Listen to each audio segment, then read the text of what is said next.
Olá pessoal, graça e paz, sejam bem-vindos a mais um programa Vem para o Cenáculo. Todos os dias nesse mesmo horário nos reunimos aqui para ler uma palavra de Deus, orar por vocês e aproveito o ensejo para lembrar vocês que vocês podem colocar aqui no chat o pedido de oração, porque nós vamos orar no final por vocês e, além disso, nós vamos pegar o seu pedido de oração aqui e transcrever para o caderno de intercessão para continuar orando por vocês, tá bom?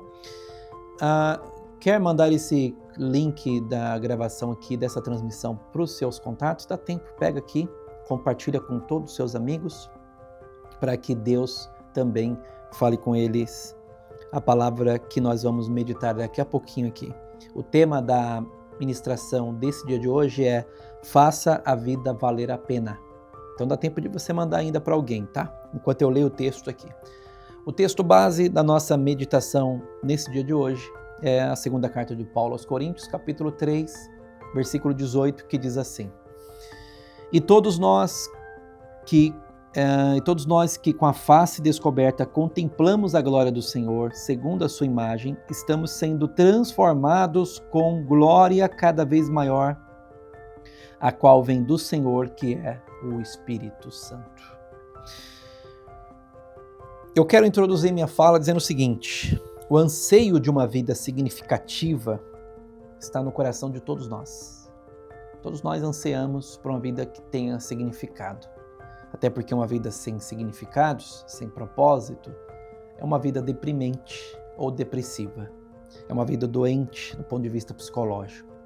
Então todos nós ansiamos por uma vida que tem propósitos e significados muito bem definidos. Mas como podemos viver de forma que o mundo se alegre por termos existido? Como é que você pode viver dessa forma, onde o mundo se alegra pelo fato de você existir, né? Tenho certeza que você é importante para alguém à sua volta, para alguém da sua família, para os seus amigos. Então vamos explorar o exemplo dos primeiros cristãos em Atos e estender como Deus ainda está em ação nos dias de hoje. Então, o desejo de mudar o mundo, Atos capítulo 1, versículo 15.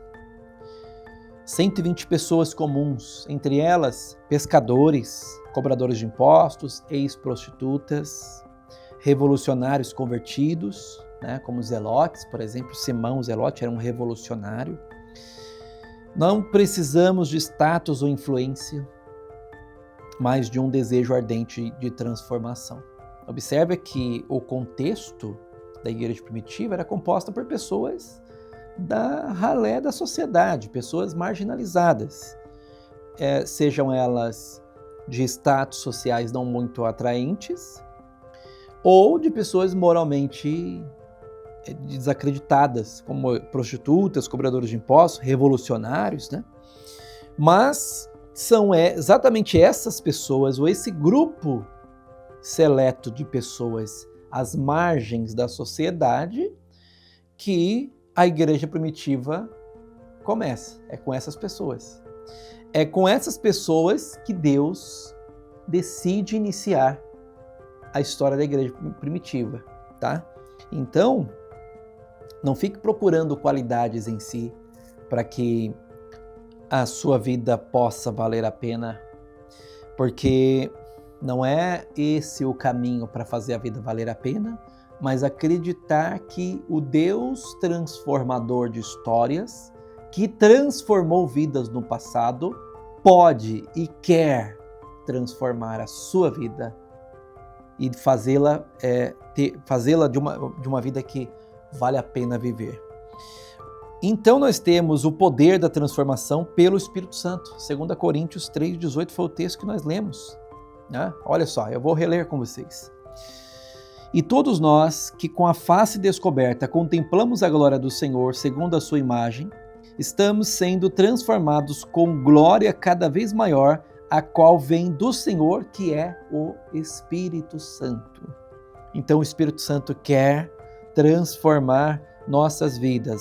O processo da transformação vem, em primeiro lugar, em contemplar a glória do Senhor no texto bíblico, tá?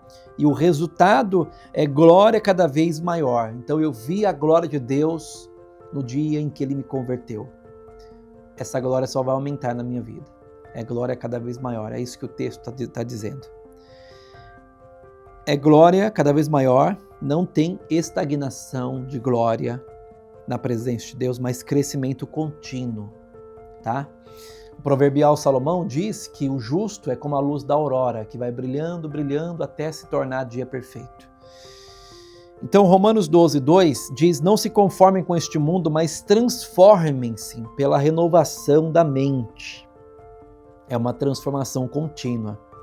Gálatas 5:22 e 23 fala do fruto do Espírito como evidência dessa transformação. Como é que eu sei que uma pessoa realmente foi transformada por Cristo? Como é que eu sei que uma pessoa realmente está cheia do Espírito Santo? Será que é através de manifestações pirotécnicas durante uma liturgia de um culto? Não necessariamente. Mas eu sei que uma pessoa foi transformada pelo Espírito Santo e que ela está cheia do Espírito Santo quando ela revela o caráter de Cristo, que é o fruto do Espírito. Ora, se o Espírito de Deus é santo e a pessoa está cheia do Espírito Santo, evidentemente que a primeira característica de alguém cheio do Espírito Santo é a santidade. O Espírito Santo não vai habitar alguém em pecado, né? Uma pessoa que vive na imundícia do pecado, ele é santo. Então, se alguém está cheio do Espírito Santo, a evidência dessa pessoa cheia do Espírito Santo, evidentemente, é a santidade. Não dá para esperar outra coisa.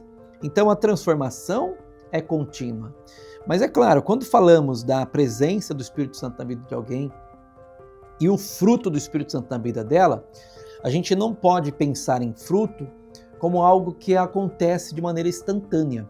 Fruto não acontece, você não planta uma semente hoje de um fruto e amanhã já está nascendo, já nasceu a árvore com os frutos prontos, né? Já tem ali tudo pronto. Não é assim. Você vai regando, né? Daqui a pouco aparece ali um galinho, daqui a pouco cresce um pouquinho mais. Para vir a dar fruto vai demorar um tempo. Há um processo a ser obedecido na lei da natureza. Assim também o fruto do Espírito, ele vai sendo desenvolvido. Você precisa regar com lágrimas, né? Você vai ter momentos que vai estar pedindo perdão por pecados que você pensava que já havia superado. Você vai chorar novamente, até que o fruto realmente desenvolva em você. Então observe bem, não são os dons espirituais, mas é o fruto. Não é alguém que revela o profundo escondido, que mostra em si uma evidência de estar cheio do Espírito Santo, mas é, por exemplo, alguém muito manso, alguém muito amoroso, alguém muito paciente, porque essas qualidades, essas virtudes são parte do fruto do Espírito, né? Amor, alegria, paz, longanimidade, benignidade, bondade, fé, mansidão e domínio próprio. Então, quando você vê essas virtudes presentes na vida de alguém, você consegue ver o Espírito Santo na vida dela. Essa pessoa está cheia do Espírito Santo. Não é um mero temperamento de alguém que está manifestando paciência, não é um mero temperamento fleumático, mas é, na verdade, isso fica nítido quando é fleumatismo, e quando é o fruto do Espírito, né? Você percebe nitidamente que é, na verdade, o Espírito Santo quem produziu esse fruto na vida dela. É um crescimento contínuo, é uma transformação contínua. E nisso, a gente, então,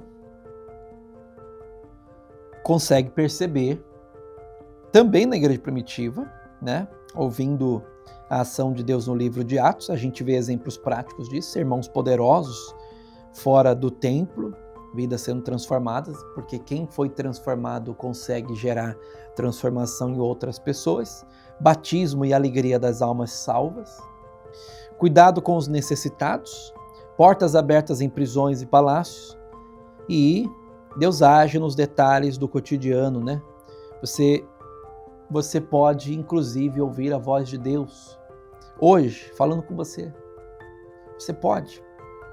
E como disse o escritor aos Hebreus, se você hoje ouvir a voz de Deus, não endureçais os vossos corações, como fizeram os vossos pais lá no deserto.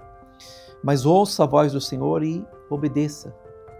Então Deus quer manifestar poder, sim, sobrenatural, cura, transformação, na vida de outras pessoas através de você, mas sobretudo Deus quer transformar você. Isso por si só já é um grande milagre. Saber quem você foi e quem você poderá vir a ser pela transformação do fruto do Espírito, isso por si só já é um grande milagre. Nós precisamos derrubar os muros e as barreiras, né? Divisões quebradas, né? Judeus e gentios, homens e mulheres, ricos e pobres, essas divisões, essas barreiras divisórias precisam ser quebradas. Cornélio e Pedro, por exemplo, Pedro não queria a casa de Cornélio porque Cornélio era um gentio. Não, vamos derrubar essa barreira cultural. A Lídia, que era uma mulher de negócio, a escrava liberta do carcereiro convertido. Então, onde Deus quer quebrar barreiras em sua vida, quebre as barreiras para que a transformação continue acontecendo de maneira contínua. Deus ainda está em ação. Hebreus 13:8, Jesus Cristo é o mesmo ontem, hoje e eternamente para sempre. Então eu faço uma pergunta reflexiva aqui nesse dia de hoje. Você crê que Deus fará o mesmo em sua vida e também em sua comunidade? Você crê que Jesus é o mesmo ontem e que pode continuar transformando você? Então eu faço aqui uma reafirmação. Deus está em ação, Ele transforma, derruba muros, Ele usa pessoas comuns. Uma vez eu ouvi uma frase de um teólogo, me fugiu o nome agora. Deus quer usar pessoas ordinárias para realizar obras extraordinárias. É isso que Deus quer fazer. Eu deixo aqui um desafio para você, para nós, para todos nós. O desafio que eu deixo aqui é: contemple a glória do Senhor, permita-se ser transformado e faça a vida valer a pena. Não há vida com significados fora de Cristo. Não há. Procure o quanto quiser. É como tentar matar a sede bebendo água do mar. Água salgada. Não vai gerar mais sede. Não dá para ter vida com propósito e com significados fora de Cristo. Deixo aqui um apelo final. Você deseja viver uma vida de significados, uma vida significativa? Pois bem, se você está disposto a ouvir e seguir a ação de Deus hoje mesmo, pois bem, então ore dizendo que o Espírito Santo continue a nos transformar com glória cada vez maior. Esse é o nosso pedido de oração aqui nesse dia de hoje. Que nossa vida seja uma transformação contínua do Espírito Santo, seja uma obra contínua do Espírito Santo, que o Espírito Santo jamais termine a obra dele e a deixe inacabada por nossa displicência. Que nós jamais expulsemos o Espírito Santo em nossa vida para que a obra fique inacabada, jamais. Mas que sempre venhamos convidar, Espírito Santo, venha e conclua a tua obra, como Paulo diz aos Filipenses, capítulo 1, versículo 6, e a obra que ele começou em vós, a obra que ele começou em nós, ele a aperfeiçoará até o dia de Cristo. O Senhor quer completar a obra dele em nossas vidas. Permita-se, para que você tenha uma vida significativa. Feche os olhos, vamos orar. Se possível, não sei o que você está fazendo agora, se possível, feche os olhos. Se não, só ligue o seu pensamento com Deus, porque nós vamos orar nesse momento. Senhor, obrigado, Senhor, por mais este tempo juntos. Bendito seja o teu nome. Nós te louvamos porque aprove ao Senhor dar-nos esse tempo de comunhão com o Senhor, com o próximo, com os irmãos. Abençoe, Senhor, para que nossa vida seja a tua obra, Senhor. Conclua a tua obra em nós, ó Pai, até o dia do arrebatamento. Faça-nos teus servos, Senhor, desenvolva em nós o teu fruto e não permita, Senhor, que nos corrompamos, mas que venhamos prosseguir para o alvo, porque o Senhor tem projetado algo para as nossas vidas na vida vindoura, que é grandioso. Nós não sabemos calcular, Pai, não sabemos mensurar, mas sabemos que é grandioso. Senhor, nos ajude a alcançar este lugar para a glória do teu nome, em nome de Jesus. Amém. Queridos, Deus te abençoe. Até a próxima. Não esqueçam de deixar o seu pedido de oração aqui e não esqueçam de compartilhar o link dessa transmissão, porque assim você vai abençoar outras pessoas. Deus abençoe, grande abraço, até a próxima. Valeu!